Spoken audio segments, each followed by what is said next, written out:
And now, in chapter 1, I'm sorry, 2 leadership challenges, you say the Catholic challenge today has changed from how to fit into society to how to lead it. And then you also go, and this goes to a point I think you made just a moment ago, our church hasn't helped the laity much with their leadership challenge either. What do you mean? Well, things have happened kind of suddenly. And in World War II, going into World War II, we were a church of the urban working poor. People didn't perceive themselves as leaders, except perhaps in the home. We come out of World War II, the guys have the GI Bill.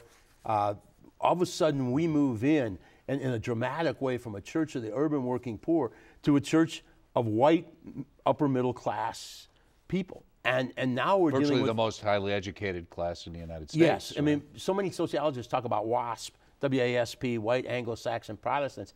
Well, the big secret story was WASP, white Anglo-Saxon Catholics. Right. We're roughly 22, 24% of the population today. From what I read, we're about 40% of the white-collar population. Mm-hmm.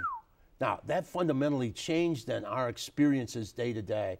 We were called on to be leaders out there in the secular world in rather large environments in many cases, but that hadn't been an issue for the immigrant church. Mm-hmm. And so, the notion of we're going to go into our parish and help people be leaders, well, it really hadn't occurred to a lot of people that was a fundamental way that we would live out our calling as Catholic lay people. And also, in a lot of ways, I mean, as you had mentioned earlier, the call of the laity, this is the sanctification of the culture and society. So in many cases, it's not just a call to obviously take a leadership perspective in one's parish, but really it's looking outward from the church as an apostolate, right, into the culture to take up. Because one of the things you mentioned near the beginning of the book, you say a clear majority of us consider ourselves Christians, but we sense that it is not appropriate to mention Jesus. True enough. The work environment becomes more and more secularized, and oftentimes you'll meet very active Catholic people in leadership positions that say, "Hey, look, I'm just sorry, we can't talk about a particular religion or religious tradition. Here, we've got to secularize everything." It's sort of like someone said here a few years ago, all these TV shows about angels, they said, everybody wants to talk about angels, nobody wants to talk about who they work for. Right, good point, right. But in a sense, there's a pre-evangelization role there. If you begin to open people up to the notion of being a servant, the question is, who am I going to serve? Right. And while that journey may not take place right there in the work environment, it's going to take place in that broader community. Mm-hmm. And so I don't see it as an either or. I see it as a continuum. Typical Catholic approach. Right? And then the other piece is this, if you're really a Jesus-like leader, and we'll never become as, perfect, but if you're moving in that direction, things are going to be different around you. You're going to have an impact. And I think at some point people are going to start saying, hey, Doug, how do you do that? What's there? And then you can begin to speak with credibility. Right. And Catholics draw people to our church, Catholic laity, by the tens of thousands every year. Look at the great success of RCIA. Right. Where do those journeys begin? Right. Not with somebody saying, well, I really got to break open the Summa. Right. They begin with the everyday acts of kindness and consideration of Catholics in their neighborhood. Well, on page 28 and 29, you talk about everyday actions influence hundreds of thousands, and a couple of comments people made who came to the church. They just seemed to have something I was missing, or I wanted to have what I saw they had. That was my experience for Marriage Encounter.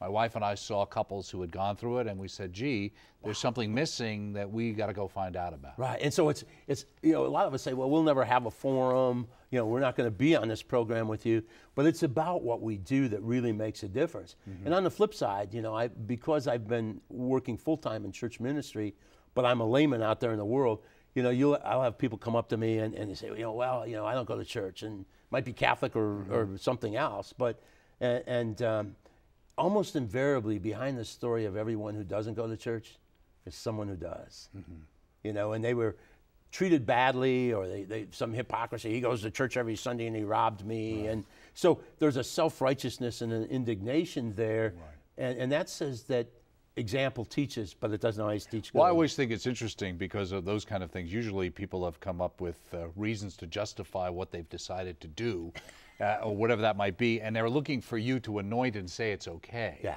And they kind of bring it up because otherwise it's like, well, why are you telling me? Yeah, exactly. I don't do confession. Right. But one of the things that I think has disarmed people is after a while, I wasn't all that comfortable with that either. Mm-hmm. And I thought we were going to get together and talk about football or whatever the sport of the moment is.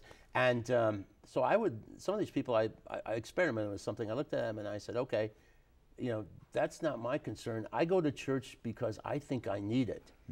Maybe you don't need it as much as I do. Right. And that simple expression of humility can oftentimes open up a really, really big conversation. Right. And it can be gratifying to see some of those people in church months later. But it's also important for someone like yourself or other people out there from reading this book or being involved with their faith is being that conduit, being there when that question comes, living out your faith in such a way as you say, it doesn't matter what you say, it's how you live, which you talk about in the book. The idea of people seeing that in you and feeling comfortable to say something and reach out and for you to be prepared to respond. Right? Absolutely. Because I don't think they're bragging when someone comes up in, in an intimate moment and says, I don't go to church. You go, what? We're going to take you out and soak your head. And this is they're opening themselves up. And this is when you start to handle them gently as Gabriel handled Mary. It's all about really in the end love. So often we're operating out of fear and out of pride, and I think the only real antidote to that is love. Well, to love, I think you have to have the sense that you are loved and loved unconditionally, and it certainly helps. I've got a wonderful wife, children, grandchildren, a huge extended family, so it's pretty easy for me to have the sense that I'm loved in spite of the warts. But the ultimate is that God loves me unconditionally. God loves me even when I can't love myself. Wow. Very important. No, and sometimes that's the only way back for people. And that's why the whole family structure is so important to people. Yes. Now, in the section here, talking about who is a leader, I thought this was interesting. You got lasting leadership quiz. Who matters most? And you go answer 5, 6 questions as best you can. And you say name the 5 richest people in the world. And you got name the last 5 Heisman Trophy winners. Now, down in Alabama, they could probably do that. But in general, you're making the point that for as important these people are at the moment, who knows and who cares? And then you go on to press the point by saying, answer the next 5 questions as well as you can. List a few teachers who aided your journey through school. Name 3 friends who helped you through a difficult time, etc. And how much easier that is for us to do. But yet at the time, would we think those people are as important as these other megastars? Well, but in our life, they are, right? Yeah, right. In the culture, it's all about getting rich and famous. But as a matter of fact, the people who really shape our lives are people with whom we have a relationship, a sense of intimacy. We trust them to be looking out for our good.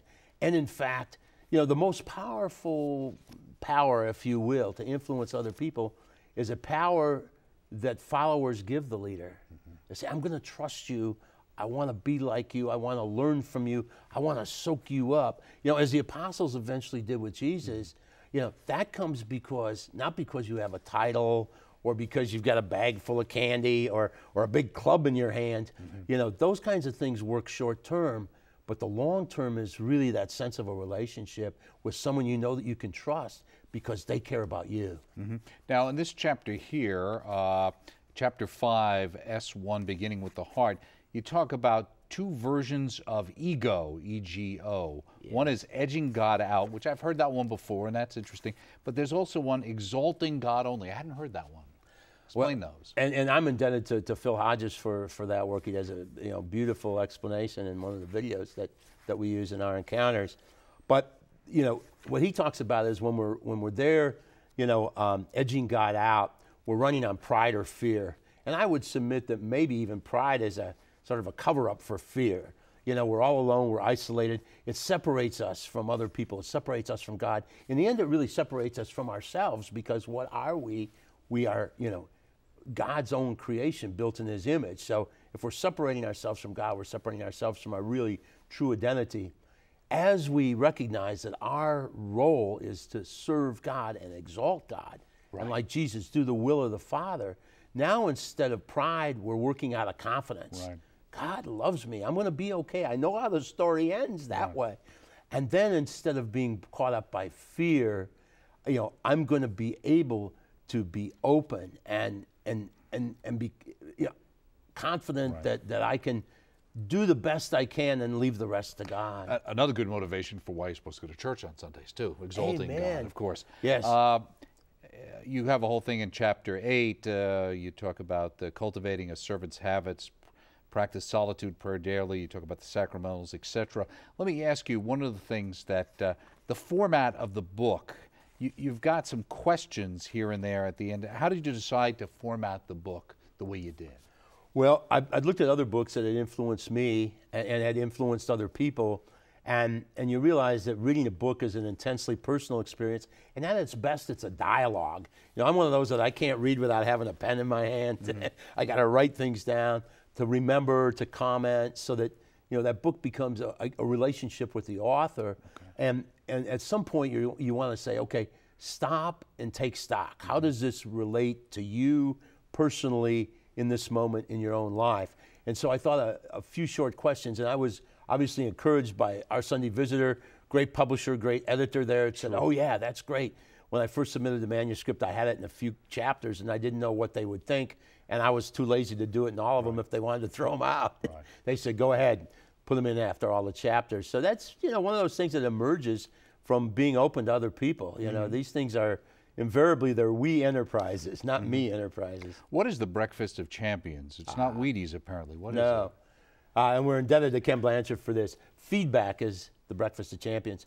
One of the things that we negative feedback, especially. Well, exactly, and you know, at one level, negative can be, at another level, can be very positive. Right? Yeah. That's how you learn. Right? Yeah, and that's right. You have to be open to that growth. Now, if you're just, whatever people say, if you're out there just trying to please people, obviously you don't have a rudder, and you know what happens to boats in that situation. But you have to be open to this growth. You know, God oftentimes speaks to us through other people, right. and to be able to weigh that, and at the same time you have to filter it. You know, I think almost invariably when people confront us with anger, what we're really dealing with is pain. Right. And so if we can get past the anger and not feel threatened. Right, and not react. Yeah. To push away. Right. You know, right. Like you said, right. If we don't feel that need because it's not a desperate loss. I mean, every parent, I think every child at some point in their life, whole heart, mind, and soul say, I hate you. Right. And then the issue is, as a parent, am I here to give love or to get love? Mm-hmm.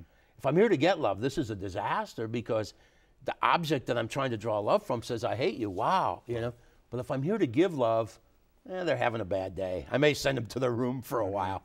But I know this really isn't about me, it's about them. Right. And we keep the focus on them. Or about something else going on in their life. Right. And so maybe I need to pay attention to it if I haven't. Yeah, you know, if the reason they're saying that is because we won't let them take off with their boyfriend for 3 weeks in California when they're 15 years old, well then. But that's a good thing. Yeah, I'm not surprised that you hate me, but I'm not really bothered by it either. Exactly. You know? Right. And so because I've got that larger connection to God. Right. Just before we go, another book in the works for you? Well, I hope to be able to tailor this to leading like Jesus in the home. We've got some people out there in schools talking about using this in the classroom, and so maybe we'll help them. And we do have a workbook out with this, 100 activities to use in parish small group discussions, and you know, whether it's business leaders or just anybody in the parish. And so we want to keep feeding this because we do see that hunger out there and certainly a need for it. Very good. Thank you, Dr. Phelps. Great to see you again. God bless you. Good luck with this fine work. Thank you so much for having me. Best to your bishop. Dr. Owen Phelps, author of The Catholic Vision for Leading Like Jesus, and it is published by our Sunday Visitor, available through the EWTN Religious Catalog. Check it out. Check us out next time right here on EWTN's Bookmark.